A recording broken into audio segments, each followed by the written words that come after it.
All right, let's talk about the incredible history of Formula One. Today, we're going to trace the entire 75-year journey to really understand how it went from this pretty niche post-war hobby into the absolute global monster it is today. I mean, it all really starts with one big question.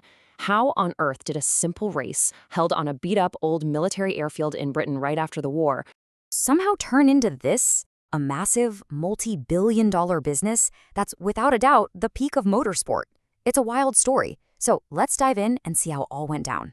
So here's how we're going to break it down. We'll start at the very beginning, with the birth of the championship. Then we'll get into a scrappy revolution, a really intense period of danger and big money, the modern technical age, and finally, we'll look at where the sport is right now. Okay, so let's go back. Picture this. It's post-war Europe. The whole continent is literally rebuilding itself from the ground up. But that passion for racing, for speed, was starting to bubble up again.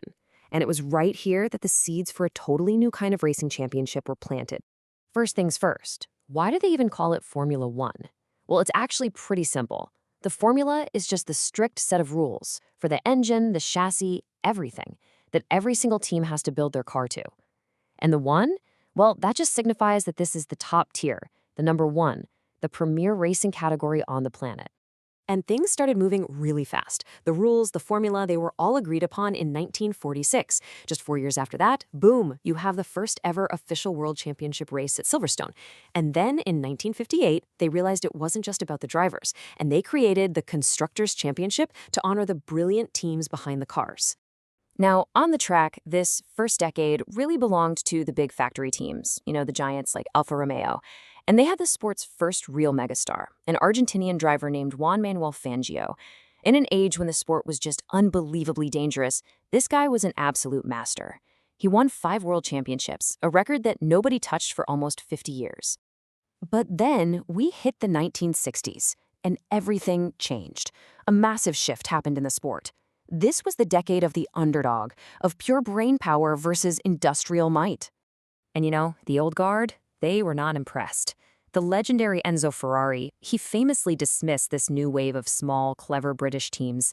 He called them Garagistes, which basically means guys who work out of a garage. He meant it as a total insult, but the name stuck. And honestly, it became a badge of honor for these incredible innovators. I mean, just look at this comparison. It tells the whole story. On one side, you have the industrial power of a huge Ferrari factory. And on the other, these small, cramped workshops like Cooper and Lotus. They didn't have the money, they didn't have the resources, so they had to outthink the giants. And they did it by focusing on one single radical idea, moving the engine. And this is where the revolution really kicked into high gear. The Cooper team put the engine behind the driver. It sounds simple now, but it completely changed how the car handled and balanced. It was so much better that by 1961, literally every single car on the grid had copied them. Then Lotus came along and introduced the monocoque chassis, making cars way lighter, much stronger, and a whole lot safer. These garagists, they weren't just winning races, they were completely rewriting the book on how to build a race car. All right, so the next couple of decades, these were probably F1's most chaotic and transformative years. It was this crazy, intense period defined by these huge conflicting forces, unbelievable danger on the track, an absolute explosion of money and commercial growth off it, and some of the most iconic rivalries the sport has ever seen. And to really get this era, you have to understand the risk. The cars were getting faster and faster, but safety technology just wasn't keeping pace. Just think about this. In the sport's first decade alone, 15 drivers were killed during F1 events. It was just a brutal, accepted reality of the sport that eventually was going to hit a breaking point. And that breaking point came in 1994 at the San Marino Grand Prix. Over one absolutely horrific weekend, the sport lost a rookie driver, Roland Ratzenberger, and then a day later, the legendary, iconic champion Ayrton Senna. Those tragedies were a wake-up call that shook the sport to its core, forcing it to finally confront its safety problem and leading to huge reforms that have saved countless lives since. Now, while all this was happening on the track, another massive battle was being fought behind the scenes. See, the teams were all kind of disorganized and had no real commercial power. And this is where a guy named Bernie Ecclestone saw his chance. His genius was realizing that if all the teams worked together as one, they could control the entire business. So he united them, went to the TV networks as a single, powerful group, and basically transformed Formula One from a hobby for racers into a polished, global entertainment business. And the racing on track? Oh, it was pure electricity. This was the age of the insane 1,000-horsepower turbo engines, and it gave us some of the most legendary rivalries of all time, none more famous or more bitter than the epic season-long battles between Alain Prost and Ayrton Senna. Okay, so as we roll into the 21st century, the sport becomes this showcase for technical perfection. We see these incredible periods of absolute, crushing dominance, all leading up to the single biggest technological change in F1 history.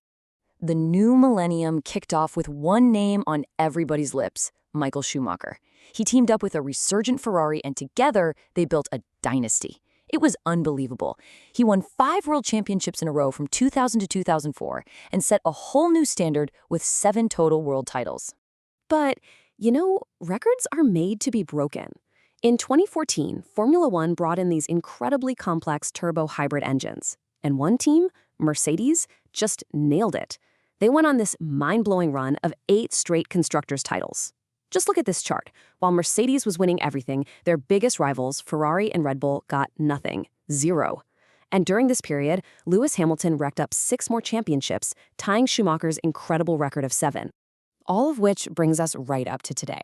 Because after so many years of one team just running away with it, the people in charge of the sport decided, you know what, it's time for another revolution. It's time to shake things up again. The big idea behind the 2022 rule changes was actually pretty simple: make the racing better.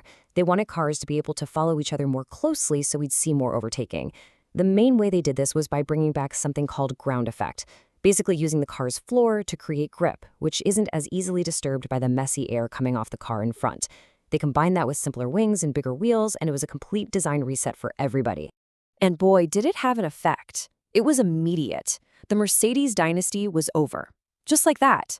A new team figured out the new rules faster and better than anyone else: Red Bull Racing. And that kicked off a brand new era of dominance for their superstar driver, Max Verstappen.